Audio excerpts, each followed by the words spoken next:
यश शहर का सबसे महंगा और सबसे खतरनाक प्रोफेशनल किलर था। उसे बस दो चीजें मिलती थीं, एक फोटो और एक पैसों का बैग, और वो अपना काम तमाम कर देता था। न जाने कितनी जानें ली थी उसने, न जाने कितने लोगों को मौत की नींद सुलाया था, पर खून खराबे की इस दुनिया से बाहर, घर के अंदर, वो एक बिल्कुल आम इंसान था। अपनी पत्नी मीरा और छोटे से बेटे के लिए वो एक बेहतरीन पति और पिता था। उसकी फैमिली को उसके इस काले सच की भनक तक नहीं थी। एक दिन गैंग ने यश को एक नया कॉन्ट्रैक्ट दिया। काम बहुत आसान था। शाम 6 बजे हाईवे से गुजरने वाली एक पीली टैक्सी को ट्रक से उड़ा देना था। बस इतना सा काम, और मुंह मांगी रकम मिल रही थी। यश ने वही किया जो वो हमेशा करता था, प्लान के मुताबिक। शाम 6 बजे हाईवे, पीली टैक्सी आई। यश ने ट्रक तैयार किया और टक्कर मार दी।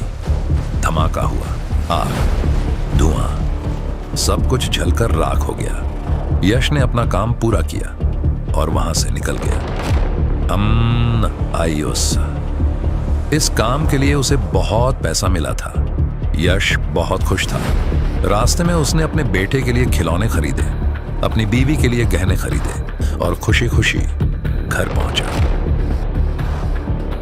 लेकिन घर पर सन्नाटा था, कोई नहीं। यश ने सोचा दोनों बाहर गए होंगे। उसने बैग रखा, जूते उतारे और टीवी ऑन किया, और उसी पल उसके पैरों तले जमीन खिसक गई। न्यूज़ चल रही थी। हाईवे पर भयंकर हादसा। एक टैक्सी में आग लगने से 2 लोगों की मौत। स्क्रीन पर वही पीली टैक्सी की राख दिखाई जा रही थी, और उसमें मिली लाशें उसकी अपनी पत्नी और बेटे की थी। यश के हाथ से रिमोट गिर गया। उसकी सांसें रुक गईं। वो अपने घुटनों पर गिर गया। चीख नहीं निकली, आवाज नहीं निकली, बस खालीपन। यश ने अनजाने में अपने ही हाथों अपने परिवार को मार डाला था। उसने तुरंत गैंग को फोन किया, चिल्लाया, रोया, पूछा, पर दूसरी तरफ से बस इतना आया, यश, तुमने गलत टैक्सी चुन ली, ये बस एक एक्सीडेंट था, अफसोस। और फोन कट गया।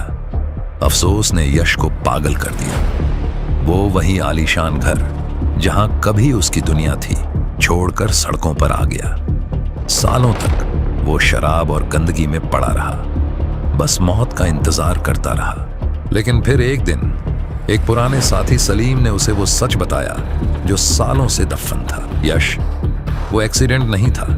गैंग को डर था कि तुम उनके राज खोल दोगे, इसीलिए उन्होंने जानबूझकर टारगेट तुम्हारी फैमिली को बनाया था। यह सुनते ही यश का नशा उतर गया। उसे समझ आ गया, उसे मारने के लिए नहीं बल्कि तड़पा कर तोड़ने के लिए यह खेल खेला गया था। उसकी आंखों में जो अफसोस था वो अब एक खामोश तूफान बन चुका था। शेर सोया हुआ था, मरा नहीं था।